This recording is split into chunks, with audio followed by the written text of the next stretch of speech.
이 시간 하나님의 말씀은 사도행전 19장 1절에서부터 7절까지의 말씀입니다. 오늘의 말씀의 제목이 성령과 성령의 체험이라는 말씀으로 은혜를 나눌까 합니다. 오늘 이 본문의 말씀을 제가 조금 더 쉽게 한번 다시 들려드리겠습니다. 아볼로가 고린도에 있는 동안 바울은 북부 지방을 거쳐서 에베소에 이르게 되었습니다. 바울은 거기서 몇몇 제자들을 만났습니다. 바울이 그들에게 물었습니다. 여러분은 믿을 때에 성령을 받았습니까? 그때 그들이 대답합니다. 우리는 성령이 계시다는 것조차 들어본 적이 없습니다. 바울이 다시 묻습니다. 그러면 여러분은 어떤 세례를 받았습니까? 이때 그들이 대답합니다. 우리는 요한의 세례를 받았습니다. 바울이 말합니다. 요한은 회개의 세례를 베풀었습니다. 요한은 사람들에게 자기 뒤에 오실 분을 믿으라고 외쳤는데 그분이 바로 예수님이십니다. 그들은 이 말을 듣고 주 예수님의 이름으로 세례를 받았습니다. 바울이 그들에게 손을 얹자 성령께서 그들에게 내려오셨습니다. 그러자 그들은 방언으로 말하고 예언을 하기 시작했습니다. 그곳에 있던 모든 사람 12명쯤 되었다. 그렇게 오늘 말씀에 나옵니다. 그곳에 있던 사람은 모두 12명이었다는 거죠. 오늘은 특별히 예수님의 이 세례 주일을 맞아서 우리가 이 오전 오후에 걸쳐서 말씀을 드립니다. 요즘 최근에 제가 이 영상을 통해서 본 내용 가운데 느끼는 점이 많아가지고 여러분들에게 말씀을 드립니다. 여러분들이 그 이어령 교수를 잘 알고 계실 겁니다. 이어령 교수는 서울대 물리대를 나와가지고 이화여대 교수를 역임을 하셨고 나중에는 문화부 장관까지 지낸 분입니다. 우리가 잘 아는 88 올림픽 때 굴렁쇠를 굴리는 그 소년의 모습 이런 것을 연출했던 분이 바로 이어령 교수예요. 근데 그 자기 딸이 이민아 목사라고 돌아가신 지 몇 됐는데 이민아 목사의 영향을 받았는지 그 후에 이어령 교수가 그 전에는 세례를 받았던가 그런 적이 없었는데 마음의 감동을 받아가지고 일본의 어느 호텔에서 그때 하용조 목사님이 살아계실 때에 호텔에서 적석으로 교회 안에서 세례를 받은 것이 아니라 호텔 룸 안에서 세례를 받는 모습을 우리가 영상으로 본 적이 있습니다. 참 이름을 많이 날렸고 석학이라는 이야기도 들었고 훌륭한 일을 많이 하신 분인데 얼마 전에 보니까 그 모습이 이제 90의 노인이에요. 연세가 90인데 신문에도 그 얼굴 모습이 사진을 찍힌 걸 보니까 너무나 이제 병으로 인해서 온 몸은 늙고 쇠약한 모습이 그대로 드러나더라고요. 그런데 요즘 그분이 어떤 걸 했느냐 보니까요. 책을 냈는데 그 책의 제목이 뭐냐고 하니까 라스트 인터뷰라는 거예요. 라스트 인터뷰. 책 제목 자체가 마지막 인터뷰라는 거예요. 그러면서 이제 죽음을 앞두고 마지막으로 그 여기자 이름이 김지수라는 기자인데 딱 한 사람 앞에 청중을 두듯이 놔두고 이 기자가 묻는 말에 대답을 하는 내용을 전부 기록을 해가지고 책을 만들어 놓은 거예요. 그래서 지금 그 책이 많이 팔리고 있는 줄로 아는데 마지막 인터뷰를 하는 겁니다. 그런데 그 내용 가운데 하나를 보니까요. 본인이 나는 실패한 사람이다. 그렇게 얘기하는 거예요. 어느 누가 보더라도 이 세상에서 가장 성공한 학자요. 존경받는 분인데 왜 본인은 실패했다고 생각을 합니까? 하고 물었니까요. 자기가 실패한 것은 내가 지금 90세까지 살면서 나는 친구도 하나 없다는 거예요. 여러분 이해가 갑니까? 그리고 또 묻기를 그러면은 가정도 있고 한데 가정에는 어떤 아버지였느냐 물으니까 가정에서도 나는 실패를 했다. 그렇게 얘기를 해요. 그 원인이 뭡니까? 물어보니까 자신은 집에 돌아가도 오직 글 쓰는 것에만 24시간을 생각했다는 거예요. 그러니까 얼마나 재미가 없었겠습니까? 밖에서는 학생들을 가르친다고 가르치고 집에 돌아가서는 밤새도록 정말 잠자는 것 이외에는 글 쓰는 일에만 일평생을 몰두하다 보니까 가족에 대해서도 패배자고 자기는 친구도 한 명 옳게 못 사귀어서 패배자고 그러니까 모든 사랑을 나눌 사람들이 없었는 것에 대해서 동행자가 없었음을 고백을 하면서 나는 패배자다. 그런 이야기를 하는 걸 들었습니다. 제가 그 말씀을 꼭 드리려는 것이 아니라 오늘 다른 이야기인데 이어령 선생이 수필집을 썼는데 아들이여 이 사나를 이라는 제목으로 수필집을 낸 게 있어요. 그 수필집의 이야기가 굉장히 재밌는 이야기입니다. 여러분 잘 한번 들어보세요. 이 수필집 속에 어떤 이야기가 실려 있느냐 하면요. 시골에 수염을 길게 내린 할아버지가 살았고 그 할아버지가 전하는 이야기가 그대로 실린 거예요. 어떤 내용이냐 하면은 수염을 길게 기른 할아버지가 있는데 어느 날 동네 꼬마가 와가지고 이 할아버지에게 물어봅니다. 뭐라고 묻는지 압니까?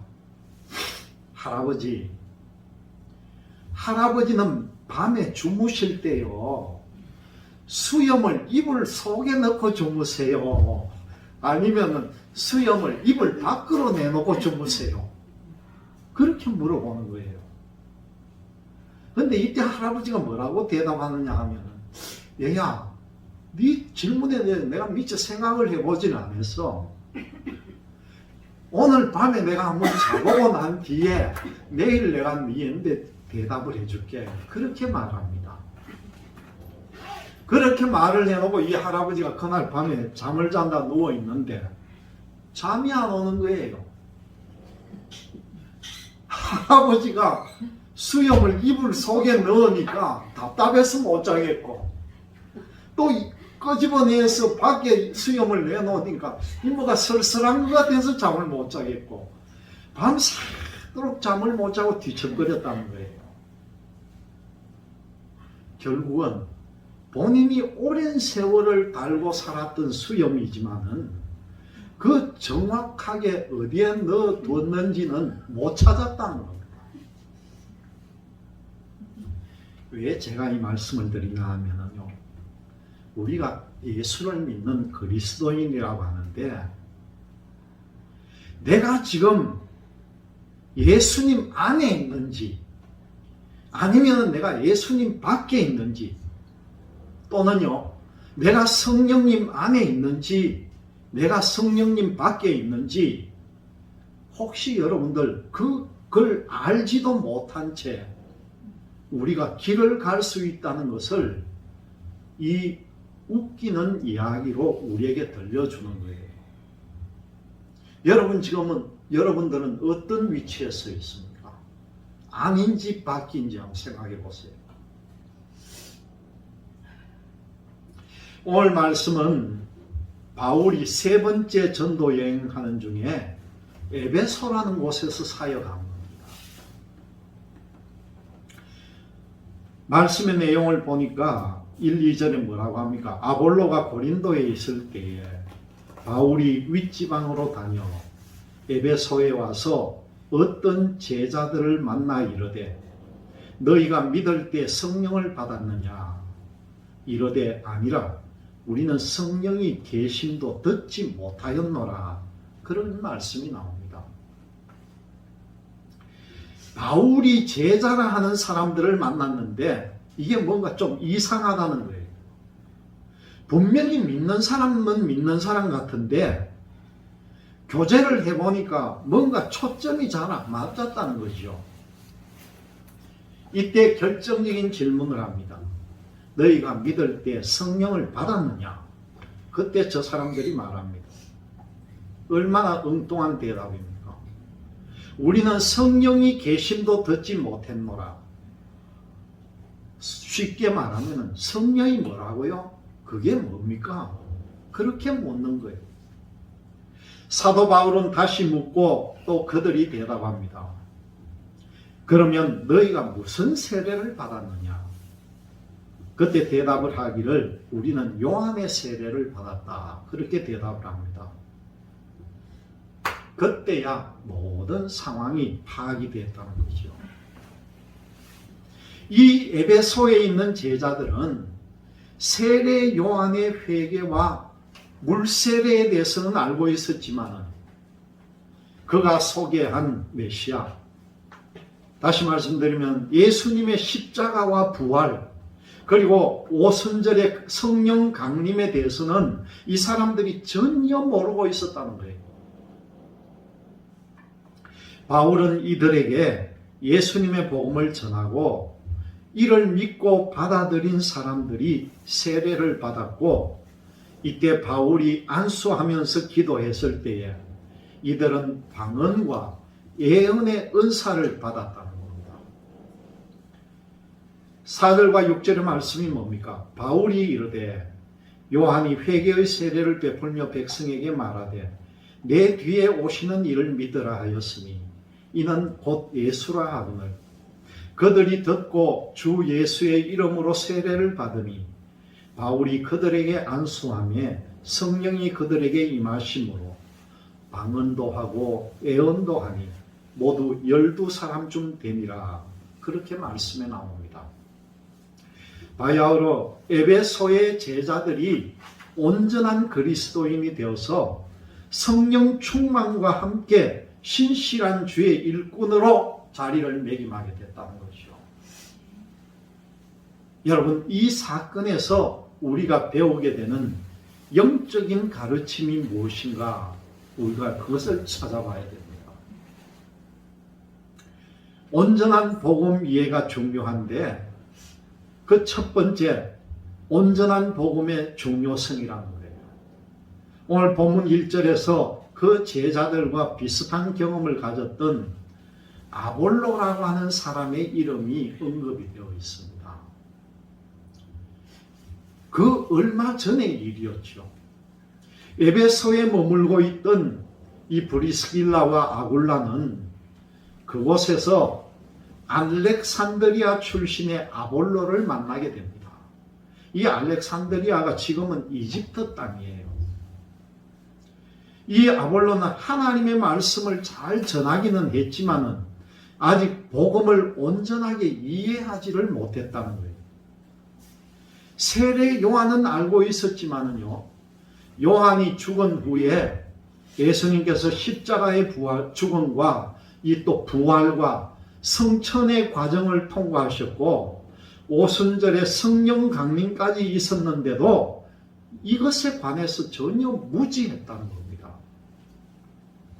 브리스길라와 아굴라는 이 아볼로를 데려다가 하나님의 도를 더 정확하게 풀어주어서 알려주었고, 아볼로를 훌륭한 사역자로 자리매김할 수 있게 만들었다. 그렇게 사도행전 18장에서는 나오고 있습니다. 여러분, 이 오늘의 본문에도 비슷한 일이 반복이 됩니다. 사도 바울이 만났던 이 에베소의 제자들은 아직까지 온전한 복음을 알지 못했고, 그 아볼로처럼 세례 요한의 세례만까지만 알고 있었다는 거예요.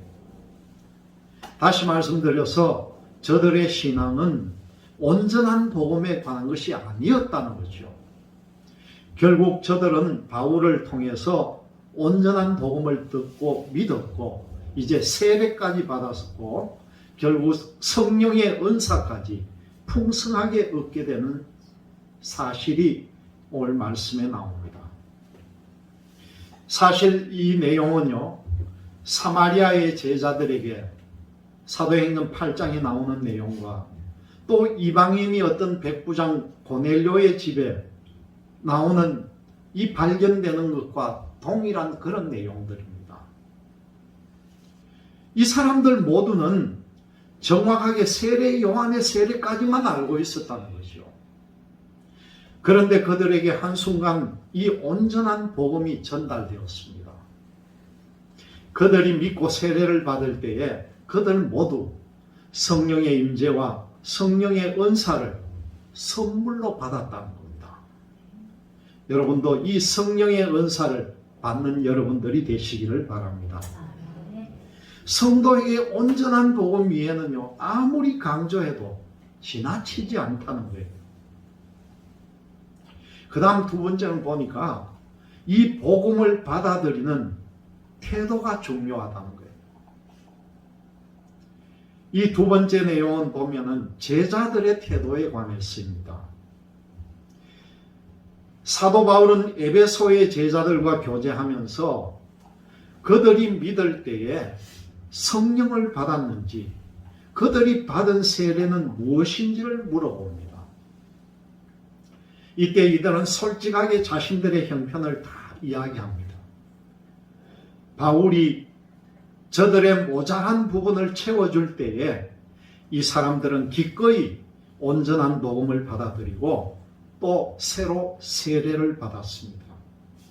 이 모든 모습이 겸손한 태도라는 거죠.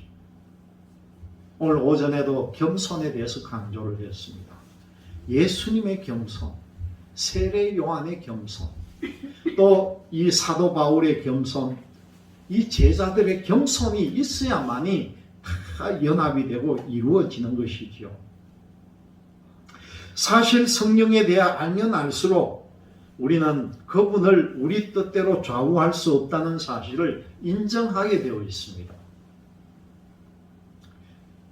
주님은 늘 우리의 뜻대로 행하시고 또 그래서 주님이 원하시는 곳에 임하신다는 사실입니다. 우리는 성령께서 역사하기를 기뻐하셨던 곳들을 잘 살펴본 후에 최대한 우리를 그곳으로 가져다 놓을 수 있어야 된다는 거죠.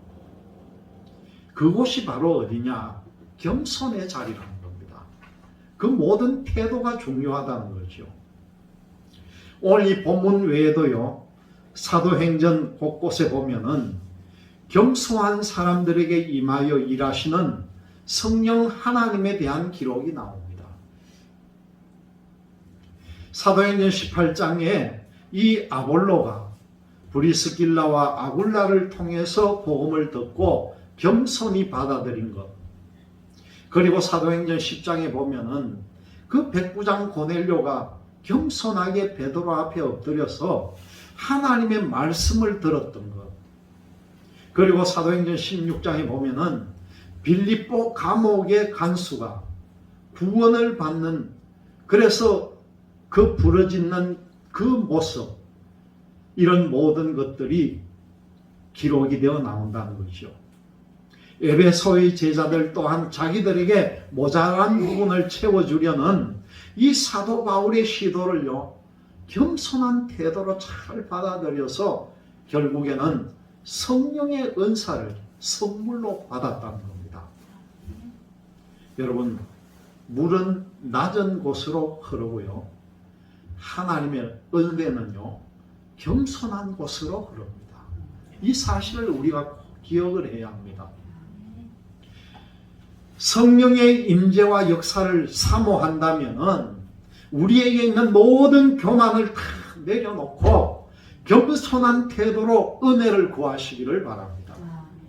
그럴 때에 여러분에게 한없는 은혜가 임하실 줄로 믿습니다. 마지막으로 보니까 모든 성도들을 향한 기대가 드러난다는 거죠.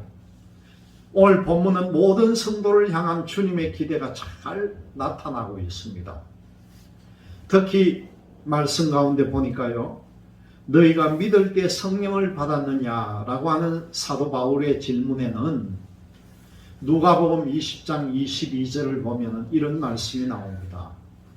성도라면 누구나 성령을 구하고 또 받아야 마땅하다라고 하는 전제가 담겨 있는데요, 우리는 예수께서 제자들에게 누가복음 20장 22절에 성령을 받아라 하는 이 대목을 꼭 기억을 해야 합니다.